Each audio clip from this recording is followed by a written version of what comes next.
Ladies and gentlemen, good morning and happy Independence Day wherever you are around the world. I hope you are taking today to rapidly move yourself off of the systems that are being imploded as we enter the Great Reset, not just the economy, but our food systems being destroyed actively right now in a controlled demolition in a bid for total control. And so let's take a look at that. In my last report, I mentioned that Ontario was looking at shutting down farms completely, which just sounds ludicrous on this face. Obviously, we need food production to continue to live. That is the human condition. We need food, and it comes from nature and soil and good, holistic animal husbandry. It doesn't come from Coca-Cola and from Monsanto and Bill Gates' lab. But that's not what they want you to believe anymore. So take a look. This is actually happening right now. The Ontario farms are being actively shut down. Premier Doug Ford sends emergency managers to help fight crisis. This is July 3rd. Premier Doug Ford has deployed Ontario's emergency management team to Essex County to battle the COVID-19 crisis sweeping through the migrant farm sector. We deployed our emergency operators down there. Quote, "It's all hands on deck down there." Oh. The province is sending in reinforcements. On Wednesday, all workers were ordered at a farm to stop work and go into isolation. Stop food production. It's happening. It's happening now. Ontario's chief coroner said the emergency management team will provide care and support for these workers at this farm that was ordered to stop work. Initially, in fact, they said, you can't even hire new workers. We're taking your current ones because they're testing positive, and we're not even going to be allowed to hire new ones due to an ongoing risk that needs to be mitigated. They've since stepped back on that a little bit and said, now you can at least do it with our approval. But he added, we're going to order more stoppages of work if I believe it's necessary. Total control, dictatorial shutdown of our food supply by this premier in Ontario. It's just staggering. After stating the farm could not hire new workers to replace those in isolation, they've since stepped back from that stance. Now we're having a conversation about it. It's an ongoing conversation. Maybe you'll be allowed to start working again, but you can't do it on your own. So this is happening now, and I just want to be very clear. This is not an isolated incident. I just had a great conversation with Marjorie Wildcraft, which I'll be publishing soon, about how to grow your own food in the face of all of these threats to our food supply. And she made it clear when she shared, because she's in touch with thousands of organic farmers and whatnot, that this is happening all over the place. A lot of my friends are actually small local organic farmers. Surprise, surprise, right? Mm-hmm. But anyway, like one of them in particular, Lynn, she said, one of her workers tested positive for COVID, not like any signs or any problems or anything, but one. And right. So they all quit. And there she is. And like, she can't, you need to have 5 people to run that farm. You can't do it with one. So, that's just one example, but you're absolutely right. I mean, this spring, how many acres and acres and acres of fresh produce were plowed under because there just wasn't the migrant laborers because we shut down the borders and didn't let any pickers in. How many crops were not planted because we just didn't have the labor to do it? So we are in what you're just saying, like there just isn't going to be that much food. I don't know how it's going to fall out, but I can promise you that things are going to get a lot worse before they get better, but they will get better. So there you hear it. Farms are being shut down not just by the state edict when necessary, but by virtue of all of the propaganda, all of the media scare stories that have gone out.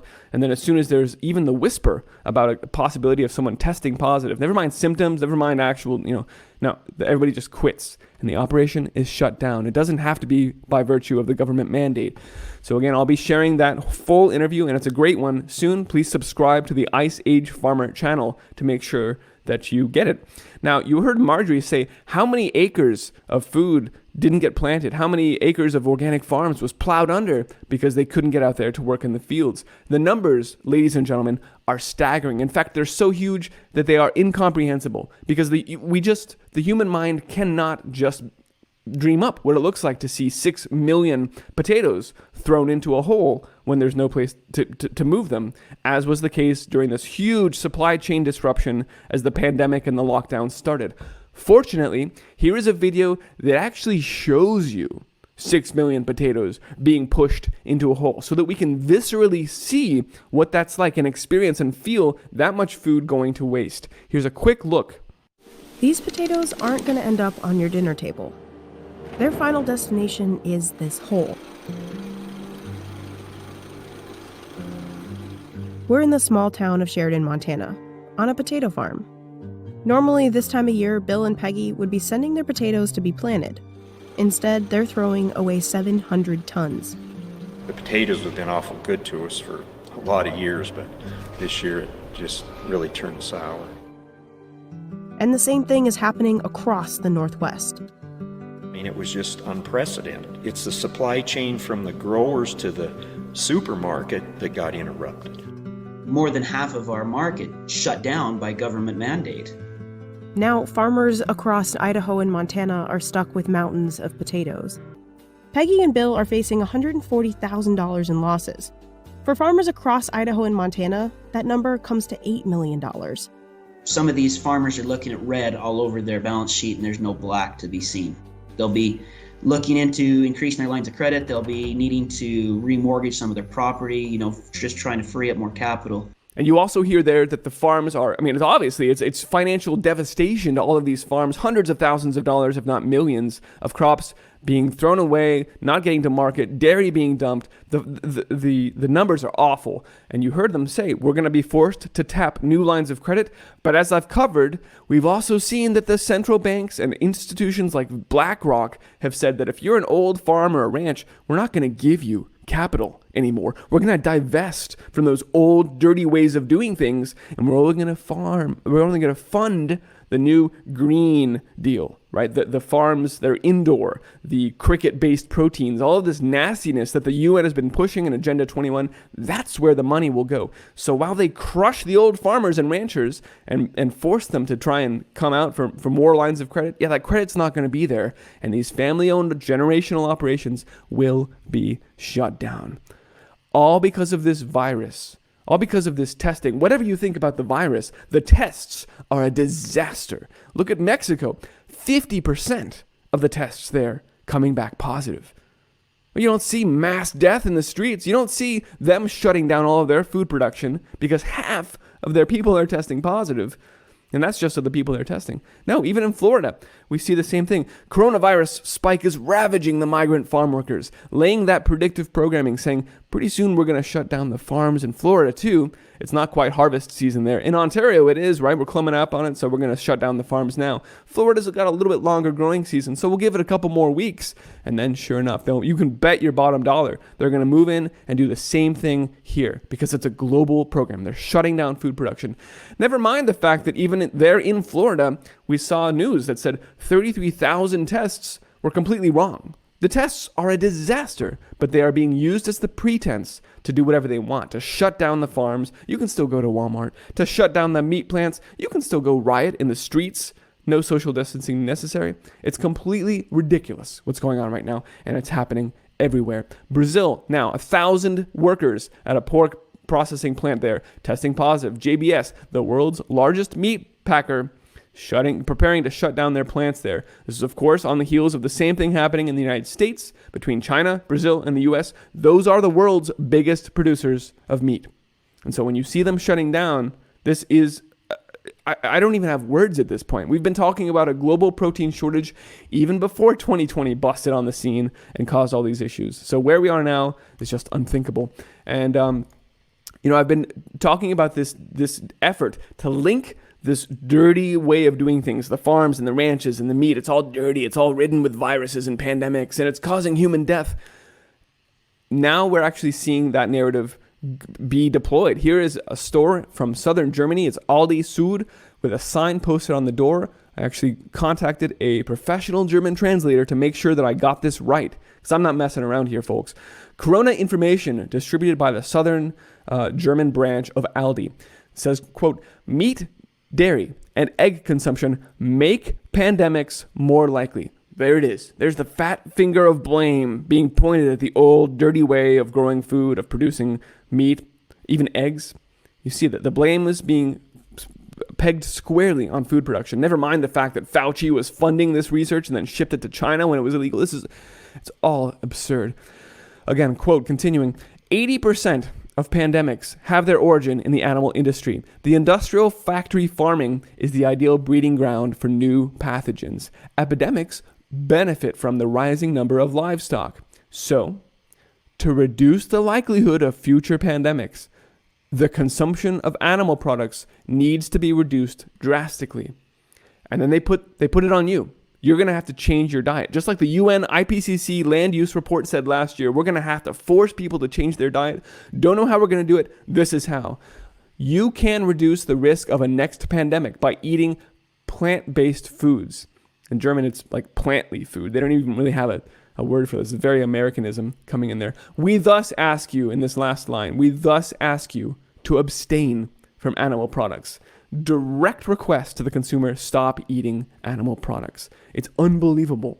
It's unbelievable. Now, this grocery store could just as easily solve this problem by not buying from the disgusting factory farms that are doing these, that they themselves have created. These big companies have bought up and consolidated all the good factory, all the good family farms, all the nice ranchers have been consolidated and bought up over the years into JBS, into Tyson. And it was they who created this Frankenstein, disgusting, nasty factory farming model in the first place. We should shut down those people.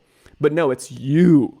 You have to change what you're doing, because we couldn't possibly figure out how to instead source our meat from, Gabe Brown or other regenerative practitioners that are actually doing things the right way. No. We can't buy meat from them.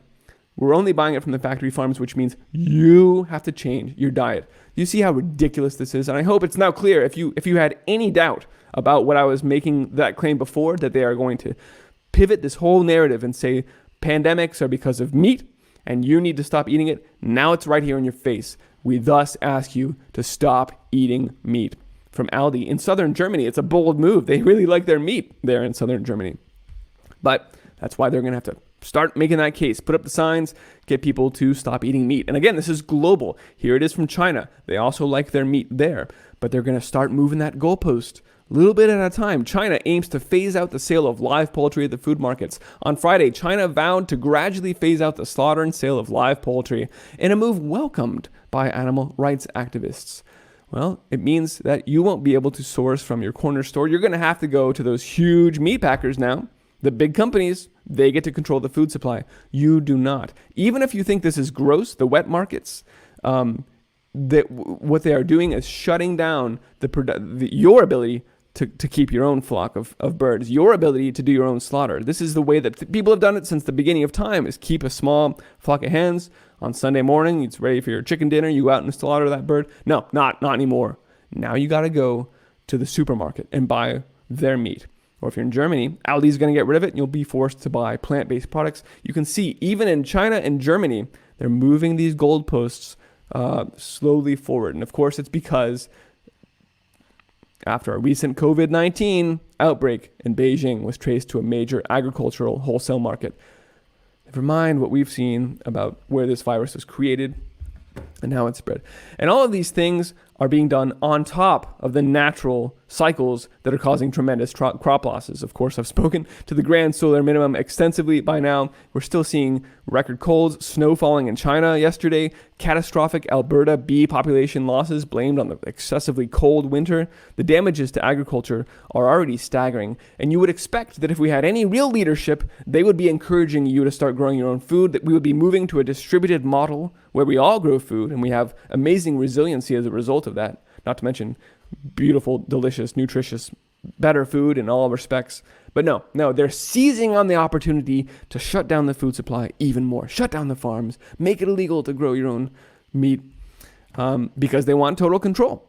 And that's why they're funding, the billionaires are throwing billions of dollars at fake meat, lab-grown meat, 3D printed vegan steaks. You can see the fat and the blood, which are neither fat nor blood, being layered on by the 3D printer to make this fake meat. That's what they want you to eat because they control it. Because you can't do this yourself. You got to buy it from them, from Bill Gates. They want to control everything. It's not just Bill Gates. It's just a nice person to point at. I'm not the only one that's noticed this anymore. By now, we've got other great researchers. Vernon Coleman, who's been doing research for a long time, started talking about the coming global food shortage. I'll put a link to this below.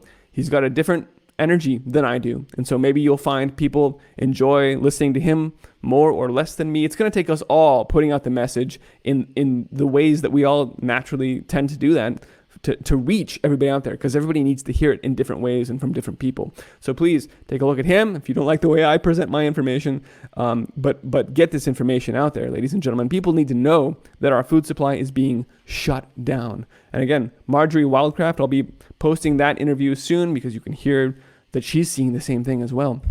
Ladies and gentlemen, you can find my work on iceagefarmer.com. Please spread the word about what's going on. Encourage people to be taking time today and every day to move back to independence from these people. Get off of the systems that they are imploding right now in their bid for total control.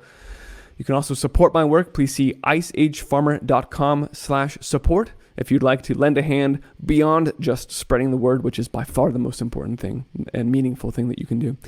So thank you for your support and for watching this video. Let's go build great things and new ways of growing abundant, nutritious food that will divorce us from these control systems that they're trying to impose upon us. Happy Independence Day, everyone. Be well.